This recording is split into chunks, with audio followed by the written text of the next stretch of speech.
ধনধান্য পুষ্প ভরা আমাদের এই বসুন্ধরা, তাহার মাঝে আছে এক দেশ, সে যে সকল দেশের সেরা। সে যে স্বপ্ন দিয়ে তৈরি সে দেশ, স্মৃতি দিয়ে ঘেরা। এমন দেশটি কোথাও খুঁজে পাবে না কো তুমি। সে যে সকল দেশের রানী, সে যে আমার জন্মভূমি।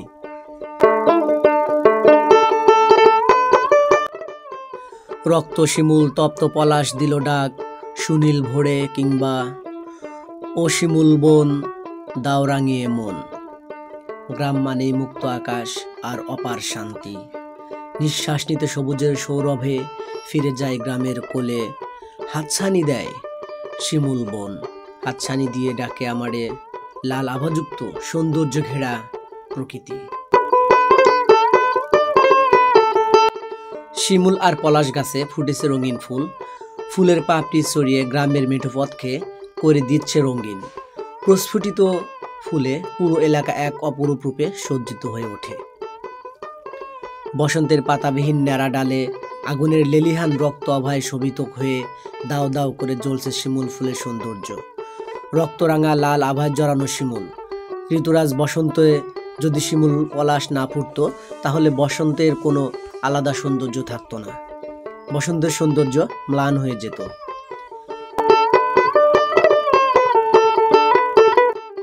শিমুল ফুলের সৌন্দর্যে বিমোহিত হয় মন। ঋতুরাজ বসন্তের আগমনের সাথে প্রকৃতিতে লেগেছে তার ছোঁয়া। ন্যাড়া গাছগুলোতে আসতে শুরু করেছে নতুন পাতা, নতুন কুড়ি। যুগে যুগে শিমুল নিয়ে এমনি গান, গল্প কিংবা কবিতা লিখেছেন বলতে গেলে সব কবি সাহিত্যিকই। প্রত্যেক কবি সাহিত্যিকেরই কোনো না কোনো কবিতায় রয়েছে এই শিমুল প্রকৃতি। শিমুল ও শিমুল নিয়ে শিমুলের প্রকৃতি রয়েছে, শিমুল ও শিমুলের প্রকৃতি।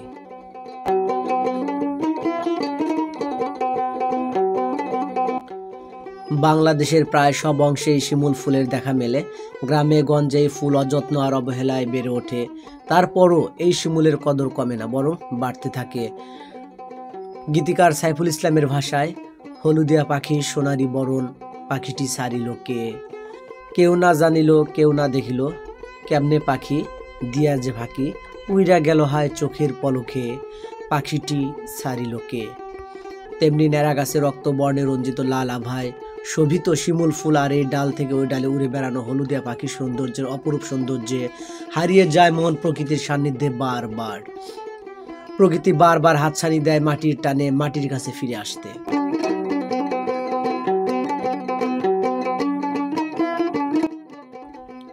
রেল লাইনের দুধারে হাজার শিমুল গাছ, ফসলের মাঠ সবুজ ছেয়ে আছে।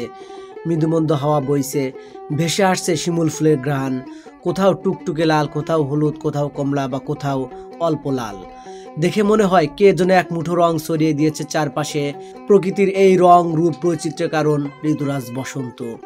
ঋতুরাজ বসন্ত এসেছে বলেই শিমুল ফুল তার আগুন রঙা রূপ ছড়িয়ে দিয়েছে প্রকৃতিতে।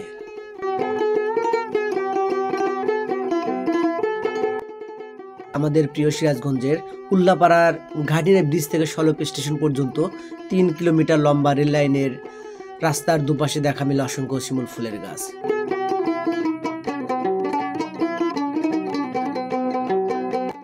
হ্যাঁ বন্ধুরা, আপনাদেরকে বলছি আমাদের প্রিয় সিরাজগঞ্জের উল্লাপাড়ার ঐতিহাসিক এবং সবচেয়ে জনপ্রিয় জায়গা ঘাটিনা ব্রিজের কথা।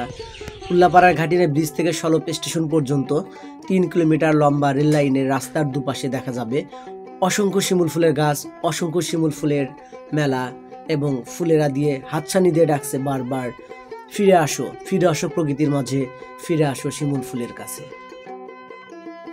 ঘাটিনা ব্রিজ থেকে সলপ স্টেশন পর্যন্ত 3 কিলোমিটার লম্বা রেল লাইনের দুপাশ এমন রূপে সেজেছে এখন মৌমাছির গুঞ্জন আর পাখির কলকাকলিতে মুখর এলাকা। এর জন্য কোকিলের সুমিষ্ট কুহুতানে ফাগুনের উত্তাল হাওয়া দিচ্ছে দোলা। গাছে গাছে জেগে উঠেছে সবুজ পাতা, মুকুল আর শিমুল ফুল। দেখে বোঝা যায় শীত বিদায় নিয়েছে এবং এসেছে ফাগুন, চলছে ফাগুনের মেলা। রেল লাইনের দুপাশে প্রতিটি শিমুল গাছ ছেয়ে আছে লাল টুকটুকে শিমুল ফুলে। ফাগুনের এই আগুন লাগা এক একটি শিমুল গাছ যেন প্রকৃতির আপন আভায় সেজে উঠেছে তার আপন মহিমায়। পত্রবিহীন প্রতিটি শিমুল গাছে ছেয়ে থাকা লাল টুকটুকে ফুলগুলো মন কাড়ে সবার। তাই তো প্রকৃতির এমন দৃশ্য উপভোগ করতে রেল লাইনে ভিড় করছেন প্রকৃতিপ্রেমীরা।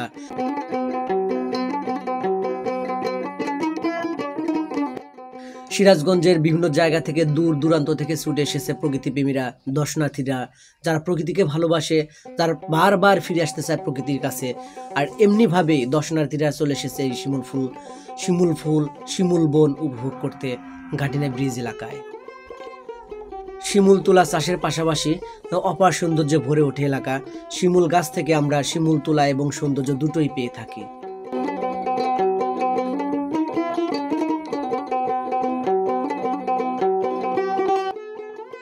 গুণে শেষ করা যাবে না, গাছ ভর্তি লাল টকটকে ফুলের কোনো সৌরভ না থাকলেও এই শিমুল ফুলের সৌন্দর্যে মুগ্ধ হবেন না এমন ব্যক্তি বোধ হয় খুব কমই মেলে। এমন ব্যক্তি খুঁজে পাওয়া যাবে বলে মনে হয় না। রেল লাইনের ধার দিয়ে বেড়ে ওঠা বিশাল আকারের গাছ, এমনইভাবে ফুটেছে শিমুল ফুল। আর শিমুল ফুলের সেই সৌন্দর্য যে কোনো পথচারীকেই দাঁড়িয়ে দেখতে বাধ্য করবেই এবং করে। প্রতিদিন সিরাজগঞ্জের বিভিন্ন জায়গা থেকে দর্শনার্থী আসে।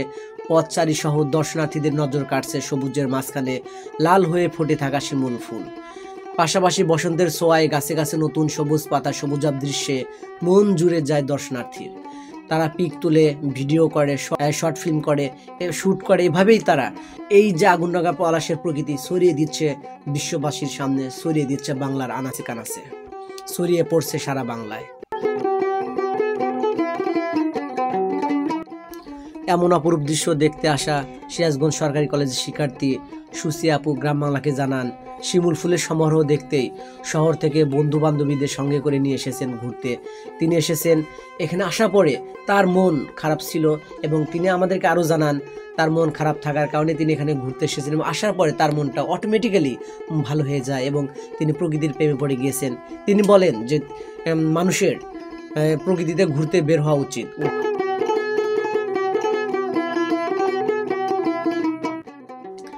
এমন অপরূপ দৃশ্য দেখতে আসা উল্লাপাড়া বিজ্ঞান কলেজ শিক্ষার্থী তাসনিম যারা বলেন, প্রকৃতির অনিন্দ্য সুন্দর সমারোহ দেখতে ফ্যামিলি সহ এসেছে এই ঘাটিনা ব্রিজে। শিমুল ফুলের সমারোহ সৌন্দর্যে মুগ্ধ করেছে আমাকে। এখানে এসে সত্যিই প্রকৃতির প্রেমে পড়ে গিয়েছি। প্রতি বছর ঘুরতে আসবো এখানে। সিরাজগঞ্জ সদর উপজেলার বাসিন্দা মোহাম্মদ নজরুল ইসলাম পেশায় ব্যবসায়ী। তিনি বলেন, আগে গ্রামে প্রচুর শিমুল ফুল গাছ ছিল, প্রচুর শিমুল ফুল দেখা যেত, আর সেই সাথে শিমুল তুলারও কম দাম ছিল। এখন আর তেমন দেখা যায় না। তাই এখন শিমুল তুলার দাম অনেক বেড়ে গিয়েছে। এর মূল কারণ শিমুল গাছ নির্বিচারে কেটে ফেলা। আর তিনি এখানে ঘুরতে এসেছেন তার ছোট্ট মেয়েকে নিয়ে। তিনি গ্রাম বাংলার মাধ্যমে দর্শকদেরকে আহ্বান জানিয়েছেন, আপনারা ভ্রমণ করুন, বাংলাকে দেখুন। বাংলাকে দেখলে, অবশ্যই বাংলার প্রকৃতি দেখলে আপনি অবশ্যই বাংলার প্রকৃতির প্রেমে পড়ে যাবেন। স্থানীয় বাসিন্দা খন্দকার শিহাব, যিনি পেশায় একজন ফার্মাসিস্ট, তিনি জানান, ঘুরতে আসলে আমার খুব ভালো লাগে। শিমুল ফুল প্রকৃতির অন্যতম সেরা উপাদান। চারদিকে লাল রঙের ফুলগুলো হাতছানি দিয়ে ডাকছে। স্থানীয় বাসিন্দা শাহিন আলম, তার সাথে কথা বলে জানা যায় শিমুল ফুলের বিভিন্ন ব্যবহারের কথা। এই শিমুল ফুল বা এই শিমুল গাছের বাকল, ফুল, পাতা বিভিন্ন রোগের ঔষধ হিসেবে ব্যবহার করা যায়। যারা মুরব্বী তারা এখনো এই শিমুল ফুলের বাকল, ফুল, পাতা ভেষজ ঔষধ হিসেবে ব্যবহার করেন। তিনি আরও জানান, শিমুল ফুল গরুর খাবার হিসেবে ব্যবহার করা যায় এবং এই শিমুল ফুল গরুর ভীষণ প্রিয় খাবার। ঘাটিনা ব্রিজের এই অপার সৌন্দর্য, শিমুল ফুলের কথা গ্রাম বাংলা চ্যানেলের মাধ্যমে ফুটিয়ে তোলার চেষ্টা করেছি মাত্র। কর্মের তাগিদে যে সকল স্থানীয় লোকজন দেশের বিভিন্ন জায়গায় বা প্রবাসে অবস্থান করেন, তারা জানান সৌন্দর্য ঘেরা শিমুল ফুলের হাতছানিকে ভীষণ মিস করেন এবং ভীষণ মিস করেন বলে তারা গ্রাম বাংলাকে জানিয়েছেন।